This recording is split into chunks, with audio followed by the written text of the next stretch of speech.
آپ جا سکتے تھے, آپ کو اس وقت انہیں آخری وداعی دینی چاہیے تھی, اور دنیا جانتی ہے کہ آپ کے گھریلو فیملی ٹرمز کیسے ہیں. تو دوستو, جب بھی آپ کسی لیڈر کو چنیں, کسی لیڈرشپ کے ماتحت چلنا چاہیں, تو لیڈر کو بھی دیکھیں اور یہ بھی دیکھیں کہ اس کا نظام کیسا, اس کی لیڈرشپ کیسی ہے. حضرت عمر رضی اللہ عنہ ایک بار مسجد میں خطبہ دے رہے تھے. حضرت سلمان فارسی کھڑے ہوئے, کہنے لگے, اے عمر, نہ ہم سنیں گے نہ اطاعت کریں گے کہ یہ جو تم کرتا پہنے ہو یہ یمنی چادر کا ہے, جو بیت المال میں آئی تھی اور سب مسلمانوں میں تقسیم ہوئی تھی, لیکن کسی کے پاس اتنی نہیں تھی کہ اپنا کرتا بنا سکے, اور تمہاری تو قد و قامت بھی اونچی ہے, تمہارا پورا کرتا کیسے بن گیا؟ تو آپ نے اپنے بیٹے سے کہا, عبداللہ کھڑے ہو اور تم جواب دو. حضرت عبداللہ نے فرمایا کہ والد صاحب کا کرتا نہیں ہوتا اگر میں اپنی چادر نہیں دیتا, میں نے اپنی چادر والد صاحب کو دی تو آپ کا پورا کرتا بن گیا. تو یہ وہ چیز نہیں ہے کہ جنتا آپ سے سوال نہیں کر سکتی, بلکہ حضرت عمر کے دور خلافت میں ایک معمولی انسان بھی آپ کو تنقید کر دیا کرتا تھا, جو اسے کہنا ہوتا تھا وہ کہہ دیا کرتا تھا.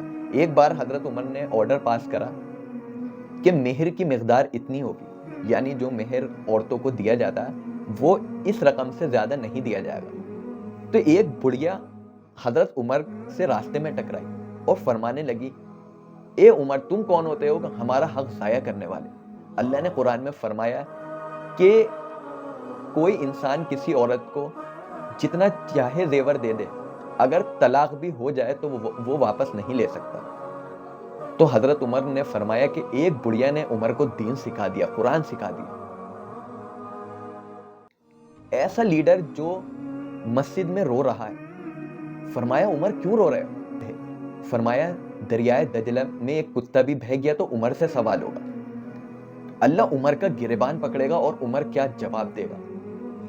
یہ راتوں کو جاگا کرتے تھے رعایا کی فکر میں, اور آپ دیکھیے 22 لاکھ مربع میل پر حکومت کرنے کے بعد بھی ایک کیکر کے درخت کے نیچے پتھر کو تکیہ بنا کر لیٹے ہوئے.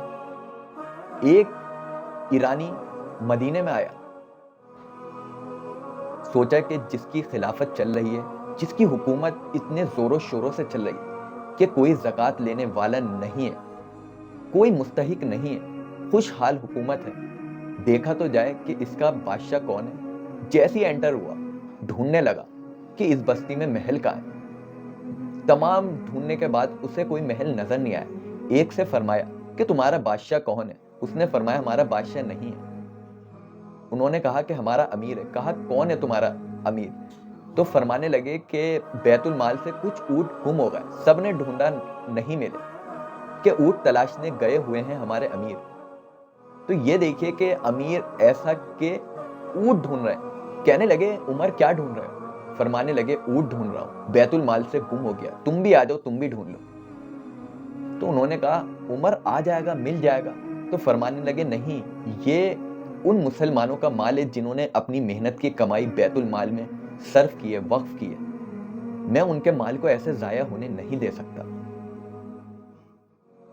آج کے حالات دوستوں بہت برے ہیں. جو لوگ حاکم بنے ہوئے ہیں وہ یہی نہیں جانتے کہ حاکم کی کیا ذمہ داریاں ہیں. دور صحابہ میں اگر کسی کو حکومت ملتی تو وہ حکومت لینے سے انکار کر دیتا. کیوں؟ کیونکہ اسے اس کی ذمہ داریاں پتہ تھی. آج چھوٹے سے چھوٹی ممبری کا الیکشن ہو, چیئرمینی کا الیکشن ہو, ایم ایل اے بننا ہو, تو دیکھیں لوگ کیسے آگے سے آگے بڑھنے کے لیے تیار ہو جاتے ہیں, کیونکہ ان کے ذہن میں یہ بیٹھا ہوا ہوتا ہے کہ ہمیں اس رعایا کو کیسے لوٹنا ہے, ان کا مال کیسے غصب کرنا ہے. لیکن جو اس دور کے لوگ تھے وہ یہ جانتے تھے کہ لوٹنا تو دور, ہمیں اپنا بھی لگانا پڑ جائے گا. آپ عمر بن عبد العزیز کی ہسٹری پڑھیے, سنیے, کبھی وقت ملے گا میں ضرور بتاؤں گا. اس وقت میں سمجھانا چاہتا ہوں ان حاکموں کو کہ آپ ان دیا جلانے پر فوکس نہ کریں. آپ یہ ریکارڈ نہ بنائیں کہ 24 لاکھ جلا لیے, اگلے سال ہم 50 لاکھ جلائیں گے, 1 کروڑ جلائیں گے. نہیں, بلکہ آپ ایک اچھے ایجوکیشن سسٹم کی تیاری کریے, آپ ایک اچھے ہیلتھ سسٹم کی تیاری کریے.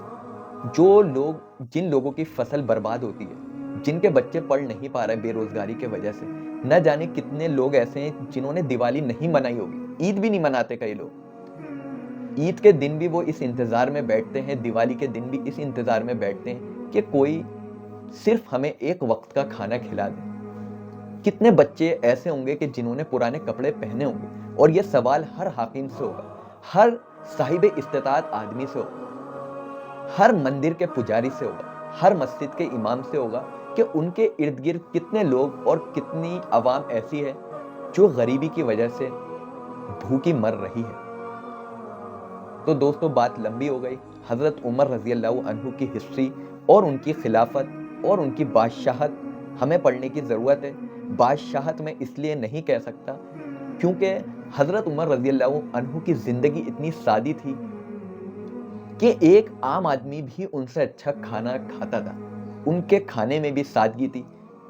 14 پیوند آپ کے لباس میں لگے ہوئے تھے اور آپ خلافت کے تخت پر بیٹھ جایا کرتے تھے. جب آپ بیت المقدس کو لینے جا رہے تھے تو آپ کے جو خادم تھے وہ اونٹ پر بیٹھے ہوئے تھے اور آپ اس کی نکیل پکڑے ہوئے تھے. اور واقعہ یہ ہے کہ جب آپ نکلے مدینہ سے بیت المقدس کو لینے کے لیے, یہ طے ہوا کہ اتنے میل تم اوپر بیٹھو گے اور اتنے میل میں نیچے نکیل پکڑوں گا. تو اتفاق سے جب بیت المقدس کی سرزمین قریب آئی تو خادم نے کہا, عمر اب میں نکیل پکڑ لیتا ہوں اور آپ اوپر بیٹھ جائیں, کیونکہ لوگ کیا کہیں گے. اور ایک امپریشن بھی الگ جاتا ہے کیونکہ دنیا کا دستور یہ ہے کہ ڈرائیور گاڑی چلائے گا اور مالک پیچھے بیٹھے گا. لیکن حضرت عمر رضی اللہ عنہ نے کہا کہ انصاف انصاف ہے اور حساب حساب ہے. اب وقت میرا نکیل پکڑنے کا ہے اور تمہارا سواری پر بیٹھنے کا. اور وہی ہوا. پیوند لگے ہوئے کپڑے اور نکیل پکڑا ہوا بادشاہ. یہودیوں نے بھی دیکھا اور اللہ نے ایسا رعب طاری کرا کہ بیت المقدس کی چابی ان یہودیوں نے حضرت عمر کو پکڑوا دی. یہی وقار, یہی رعب, یہی بلندی ہم دکھا سکتے ہیں کب, جب ہم سادگی کی زندگی اپنائیں. تو جو چیزیں ہم سے چھن رہی ہیں وہ ہمیں ملنے لگیں گی, لیکن کب, جب ہمارے اندر اللہ کے رسول کی زندگی پیوست ہو جائے گی, جب ہم صحابہ کو اپنا نمونہ مان لیں گے. آپ کسی بھی صحابی کی زندگی اٹھا کر دیکھ لیجئے, کسی نے بینک بیلنس نہیں چھوڑا سوائے حضرت عثمان کے, اور ان کا بینک اکاؤنٹ بھی آج خیر کے کاموں میں استعمال ہو رہا ہے. کسی نے فیکٹریاں نہیں چھوڑی, کسی نے وراثت نہیں چھوڑی. آپ جا کر دیکھ سکتے ہیں جو چھوڑا وہ اچھا کردار چھوڑا, اچھا سسٹم چھوڑا اور اچھا نظام چھوڑا, تاکہ امت کے لیے ہم مثال بن جائیں اور امت ان مثالوں کو دہرا کر عوام تیار کرے, نوجوان تیار کریں. ایسے ہی نوجوانوں کی آج اس دیش کو ضرورت ہے اور ایسی ہی حکومت کی اس دیش کو بھی ضرورت ہے. السلام علیکم.